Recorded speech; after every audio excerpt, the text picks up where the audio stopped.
1000 km sur la Honda CB650R e-clutch. Alors j'ai acheté en 2025, mais je crois que c'est le modèle 2024. Enfin, j'en sais rien, j'ai pas les détails exacts de la moto que j'ai acheté. Je sais juste que c'est la verte et qu'elle est trop bien. Je l'emmène à la révision 2000 là chez Honda. J'ai fait attention, pas de rupteur. Il m'avait dit tu restes entre 4 et 6000 tours maximum, alors qu'elle va à 14 000. J'avais un peu le démon, mais voilà. J'ai été tout doux avec le moteur. Vraiment tout doux. Je l'emmène à la révision et la première chose que je fais en sortant, une fois que le moteur est chaud, c'est voir ce qui se passe à 14 000 tours. Je l'ai acheté début septembre, donc ouais, ça fait un petit peu moins d'un mois, entre 3 semaines et un mois. J'ai eu le temps de faire 1000 bornes, donc c'est majoritairement un daily pour moi, c'est-à-dire que je vais au taf avec. J'ai pas fait énormément de balades, j'en ai fait 2 parce que du coup j'avais un peu calculé que entre le moment où je l'ai acheté et le moment où j'ai pris mon rendez-vous pour les 1000, que ça passe 1000, tu vois. Et là je suis à 1066, donc je suis plus ou moins pas mal dans mes calculs, donc c'est pour ça que j'ai évité de faire des grosses balades. Par contre là on va à Nîmes juste après avec Maxime pour le salon de la moto, et ça va être la première vraie balade de la titine une fois que son moteur est rodé, tout ça,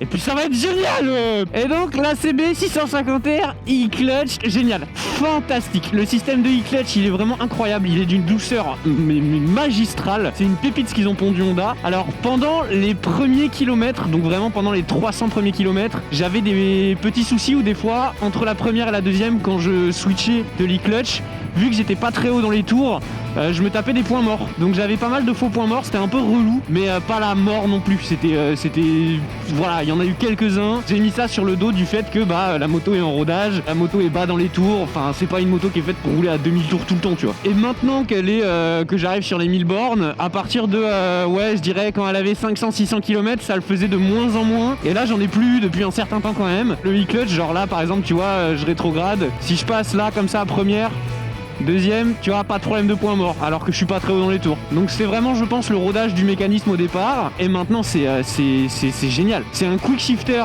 mais vraiment surboosté. C'est fou parce que en gros les vitesses passent toutes seules, tout le temps.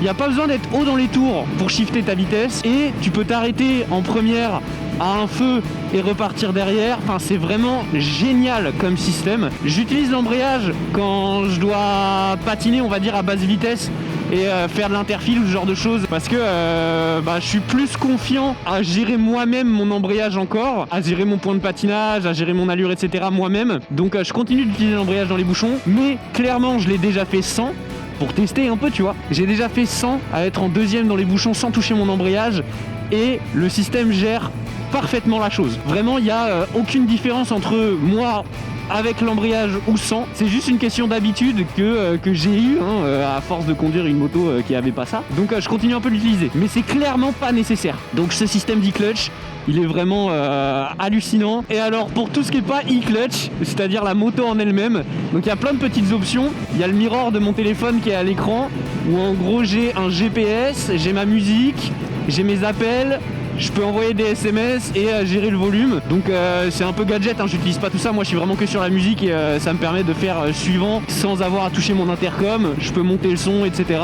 Donc ça c'est top. Et puis après la moto, nickel. Alors c'est un 4 cylindres, donc vu que je suis encore en A2 pendant quelques mois, elle est un petit peu vide, on va dire. C'est plaisant parce que le 4 cylindres, ça part, ça accélère, il y a de la longe, on joue bien avec. Mais on va dire que j'ai hâte de plus être bridé, quoi. La maniabilité, c'est un vélo, la CB650R, elle est réputée, c'est vraiment c'est un vélo, le truc, elle se manie toute seule, elle s'emmène dans le virage toute seule. Le seul micro-reproche que je peux lui faire, mais c'est vraiment si je suis tatillon comme un connard, c'est les pneus d'origine, ils sont bons, mais ils sont pas, c'est pas du Michelin Road 6, tu vois. C'est des bons pneus, clairement c'est des bons pneus, mais c'est pas des excellents pneus. C'est vraiment si je veux trouver un défaut à cette moto. Ce qui est sûr, c'est que cette moto, je vais la garder assez longtemps, puisque de toute façon, je la débride dans pas longtemps, et j'ai pas prévu de la changer à quel point elle me plaît. Elle est garantie 6 ans, donc je vais la garder un sacré paquet d'années. Et puis voilà.